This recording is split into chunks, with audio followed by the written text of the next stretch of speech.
Hey my Cancer peeps, how yous going? Mel Kelly with Kelly Street Tarot. Just doing the Who's Coming Towards You love reading for the week. Oh, got a jumper. Oh, really? You feeling pretty chuffed? They're feeling pretty chuffed. Whatever. Oh, holy dooly. All right, your cards are talking loudly today.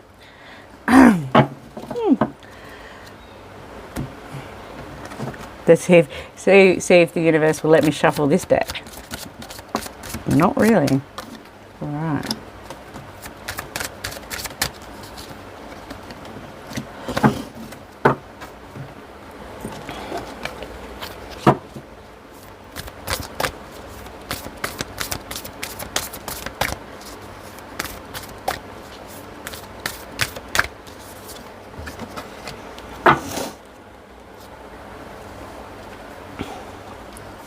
All right.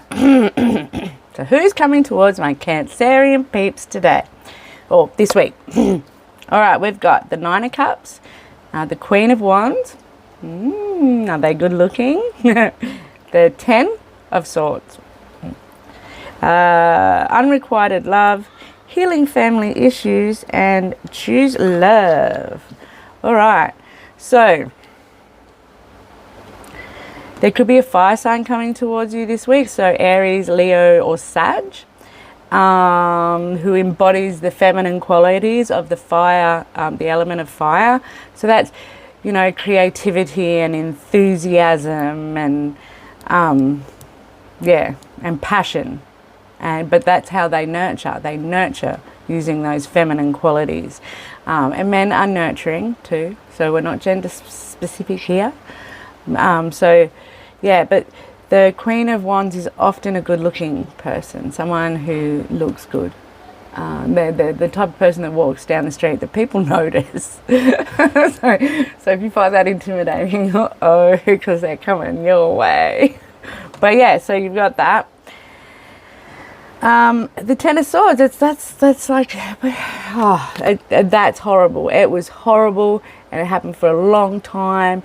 But it is the end. It can't get any worse. They've hit bottom, and there's only up from here, you know. So yeah, I think meeting you might have made them feel like they've got all their cups. They're like, yep, I have got this. This is my wish fulfillment. This person is awesome, and maybe they look at you this way. You know, they've had this really rough time. It could be in past relationships, which, yeah, probably past relationships that have been really hard for them, and they've hit bottom there, you know, and they just thought, nah, I can't do this anymore. What comes after 10? It starts again at Ace. And then they meet you, and they're like, oh my God, check them out. God, I can just see myself.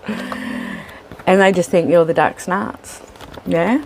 And then, the duck's nuts, whatever.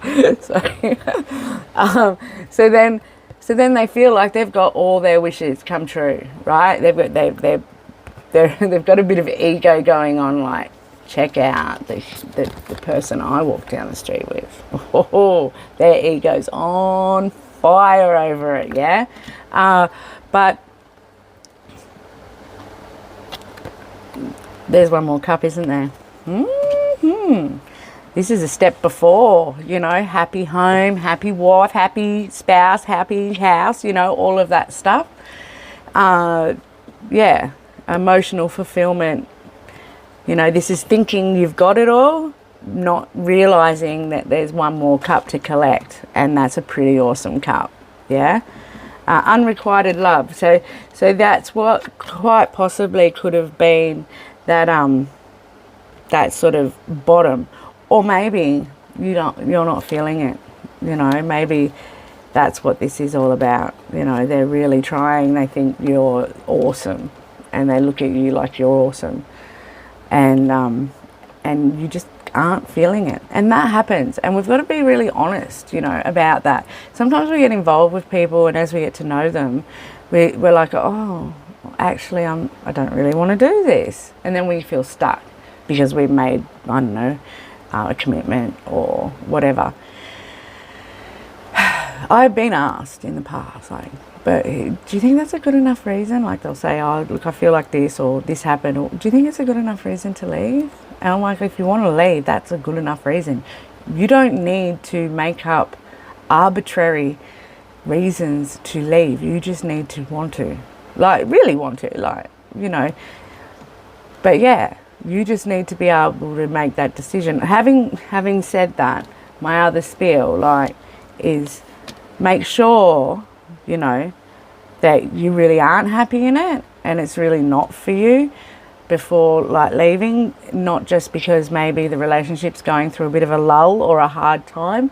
We are really in this, like, disposable generation where, you know, like, everything we buy is disposable, and it's turned our relationships and other people into disposable, you know, with things like there are plenty of fish in the sea, and there's always divorce being thrown around, these sayings and things people say. You know, people aren't sticking it out, and 60-year relationships, people that have made it through 60-year marriages and stuff, they weren't in love the whole time, you know. With this happiness movement, we're all searching for this ideal happiness, and it's just not, you know, that word, it's just not going to happen, because there's bad times, there's good times. The wheel of fortune's always turning. Things go up, things go down, things stay the same, we get bored, all of that. So, you know, like, yeah, it's really important to see if it's worth sticking out. Like, you know, if you've done 10 years and there was a reason you fell in love with this person, have a look at that. Maybe make some space to get to know them again, you know. We need to do that too, because everybody is always growing and changing and learning, and we have to keep knowing them and knowing who they are now, not who they were when we met them. Yeah, so it's really important. But if, you know, and if they don't love you, don't lead them on. I mean, you don't love them. If you're not interested in them that way, don't lead them on. Let them know. Just say, look, I'm sorry, but I'm not there. I don't feel it. And give them the option to be your friend. They love that. But, you know, like, if you genuinely like the person as a friend, like, be their friend. Maybe don't give them the option. Just check in on them afterwards. Oh, hey, how you going? You want to come and have a cuppa with me? I thought we might hang out. But without being, what do you call it? Like, you know, confusing, sending mixed messages. Healing family issues. Your love life benefits as you forgive your parents. Yeah, so, you know, maybe they had a really troubled background. Yeah, really troubled background, and they're learning and growing and healing and moving on from that right now. And it quite possibly could be you that had a troubled background, and right now you're not ready for it, but you do think they're really quite attractive. And could be like your wish fulfillment, but just not right now. But also, when we heal family issues, forgive our parents, we learn lessons. Forgiveness is for us. Yeah, it's for us. The person that we're forgiving doesn't know that we've truly forgiven them, even if we've said it and never really felt it or whatever. They don't really know. But for us, we know. And we can move on and get on with our lives once we forgive them. Because the only person we're torturing is us when we're not.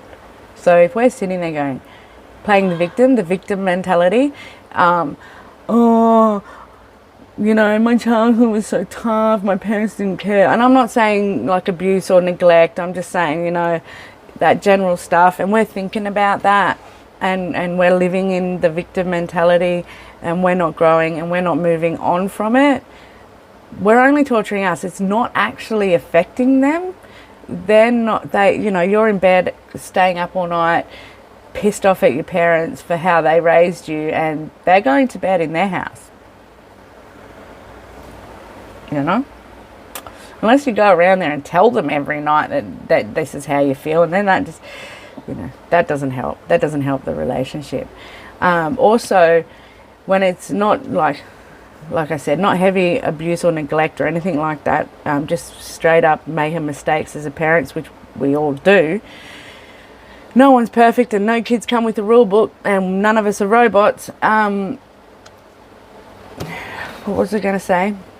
We learn to understand that our parents, for all their flaws, did the best they could with what they had, with what their parents gave us. And by forgiving and learning from that, and moving on from that, we can then break cycles, negative cycles of parenting and relationships and things that we were taught by our parents. So, like, look at it as in like generational wounding. You can heal that if you forgive, if you heal, if you move on. Choose love. You always have the choice as to what you should do, and you do. We all have decisions, choice in this life, whether, we decide, I don't really want to be with this person, I don't want to forgive my parents, I'm going to let it ruin my day.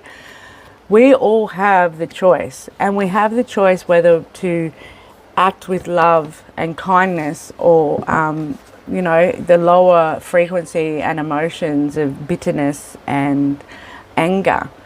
But raising our vibration is the only way that we can attract something better into our lives. Raising our vibration helps change the world. I truly think that. When you think about it, you can't change the world. You can change you. Yeah, you. You change you. I change me. You do you, boo. Okay? And then our frequencies rise, because we're acting with love and compassion and kindness, yeah? So we're raising our frequencies, and then you've got all these people raising theirs. And then the whole world, the whole planet, frequency starts vibrating at a different level. And then it's healing, yeah? All right. I think I've rambled for about as long as I can on that one. And so anyway, as per usual, like, share, subscribe and follow, and I'll catch you on the flip side.